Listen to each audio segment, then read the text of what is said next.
വാഹനങ്ങൾക്കായി ഒരു മിത്രം. Grand auto hub, Meppadam, Chelakkara. ഇനി നിങ്ങളുടെ വാഹനങ്ങൾക്ക് വേണ്ട എല്ലാ സേവനങ്ങൾക്കും സമീപിക്കുക grand auto hub. Thiruvilwamala budget അവതരണ വേളയിൽ പ്രതിപക്ഷാംഗങ്ങളുടെ വിമർശനത്തിനെതിരെ ഗ്രാമപഞ്ചായത്ത് വൈസ് പ്രസിഡന്റ് എം ഉദയൻ രംഗത്ത്. തിരുവില്ലാമല ഗ്രാമപഞ്ചായത്തിൽ അവതരിപ്പിച്ച ബഡ്ജറ്റുമായി ഉയർന്നുവന്ന വിമർശനങ്ങളെ സ്വാഗതം ചെയ്യുന്നുവെന്നും വിമർശനങ്ങൾ ഏറ്റെടുക്കുന്നുവെങ്കിലും അതിന്റെ യാഥാർത്ഥ്യം കൂടി മനസ്സിലാക്കണമെന്നും വൈസ് പ്രസിഡന്റ് എം ഉദയൻ പ്രതികരിച്ചു. തീർച്ചയായും ഇതുമായി ബന്ധപ്പെട്ട് ഉയർന്നുവന്ന വിമർശനങ്ങളെ സ്വാഗതം ചെയ്യുന്നു. നേരത്തെ വികസന സ്റ്റാൻഡിംഗ് കമ്മിറ്റി ചെയർപേഴ്സൺ പറഞ്ഞ ഒരു വസ്തുത, ബഡ്സ് സ്കൂളിലേക്ക് വാഹനം വാങ്ങുന്നതിന് പൈസ കണ്ടെത്തിയിട്ടില്ല എന്നതാണ്.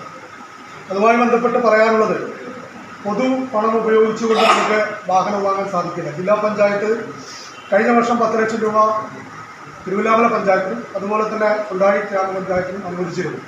അതിൽ നമ്മുടെ വിഹിതമായ 1 ലക്ഷം കൂടി ചേർത്തുകൊണ്ട് നമ്മൾ പദ്ധതി സമർപ്പിച്ചുവെങ്കിലും ജില്ലാ പ്ലാനിംഗ് ബോർഡ് അതിന് അംഗീകാരം തന്നില്ല. അതായത് ഗ്രാമപഞ്ചായത്തുകളിലെ തദ്ദേശ സ്വയംഭരണ ഫണ്ടുകളെ ഉപയോഗിച്ചുകൊണ്ട് നമുക്ക് വാഹനം വാങ്ങാൻ സാധിക്കില്ല എന്നതാണ് നമുക്ക് ലഭിച്ച നിർദ്ദേശം. അതിൻ്റെ വെളിച്ചത്തിൽ ആ പദ്ധതിയുമായി മുന്നോട്ട് പോകാതെ തൊട്ടടുത്ത ബാങ്കായ CRS ഫണ്ട് തരുന്ന SBI വിഷയം അവതരിപ്പിക്കുകയും 5 ലക്ഷം രൂപ അവർ ഈ വർഷം പാസ്സാക്കി തരികയും ചെയ്തിട്ടുണ്ട്. അപ്പോൾ 5 ലക്ഷം രൂപ കൂടി ഉപയോഗിച്ചുകൊണ്ട് സ്വകാര്യ മേഖലയിൽ നിന്ന് വാഹനം കണ്ടെത്താൻ പരിശ്രമിച്ചു എന്നൊരു വസ്തുത കൂടി ഈ അവസരത്തിൽ പറയുകയാണ്. അതുപോലെ തന്നെ ഭിന്നശേഷിക്കാരായ ആളുകളുടെ സ്കോളർഷിപ്പ് പോലുള്ള കാര്യങ്ങൾ മറ്റ് പഞ്ചായത്തുകളെ അപേക്ഷിച്ച് ഏറ്റവും കൂടുതൽ സ്കോളർഷിപ്പ് നൽകുന്ന ഗ്രാമപഞ്ചായത്തുകളിൽ ഒന്നാണ് തിരുവില്ലാമല. നിങ്ങൾക്ക് എവിടെ വേണമെങ്കിലും പരിശോധിക്കാം.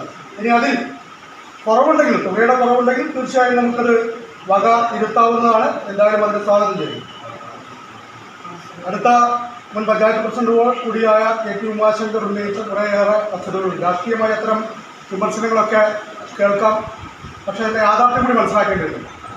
അദ്ദേഹം പറഞ്ഞത് ലൈഫ് പദ്ധതിയിൽ പണം കണ്ടെത്തിയിട്ടില്ല എന്നത്. ഇക്കാര്യത്തിൽ ഞങ്ങൾ വെല്ലുവിളിക്കുകയാണ്. തൃശ്ശൂർ ജില്ലയിൽ മാത്രമല്ല, കേരളത്തിൽ തന്നെ ഏറ്റവും കൂടുതൽ ലൈഫ് പദ്ധതി നടപ്പിലാക്കിയിട്ടുള്ളത് തിരുവില്ലാമല പഞ്ചായത്താണ്. ഓരോ മേഖലയ്ക്കും അതിന്റെ വികസനത്തിനായുള്ള സമഗ്രമായ ബഡ്ജറ്റാണ് അവതരിപ്പിച്ചതെന്നും അദ്ദേഹം വ്യക്തമാക്കി. ചൂണ്ടിക്കാണിക്കുന്ന പോരായ്മകൾ പരിഹരിക്കുന്നതിനു വേണ്ട നടപടികൾ സ്വീകരിക്കുന്നുണ്ടെന്നും അദ്ദേഹം അറിയിച്ചു. CCV news, Thiruvilwamala.